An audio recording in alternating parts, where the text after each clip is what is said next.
Hello friends, welcome back to my channel. Today we're going to dive into downloading and executing a powerful tool known as the Hakku framework. If you're new here, make sure to subscribe and hit that bell icon so you never miss out on our latest content. Before we jump in, I have an important announcement. This video will not cover any steps related to hacking. We fully respect YouTube's community guidelines, and our intention here is purely educational and for fun.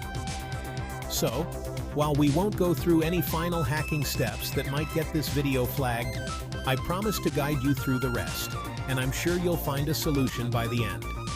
Alright, let's get started.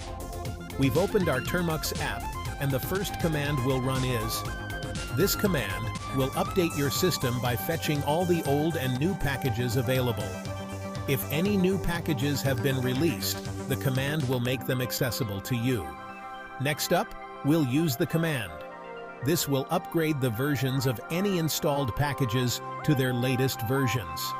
If any package has been updated recently, we'll ensure you're running the most current version. So, stay with me on screen and type along as we go through the commands necessary to launch the Hakku framework. Let's move quickly and get this done right.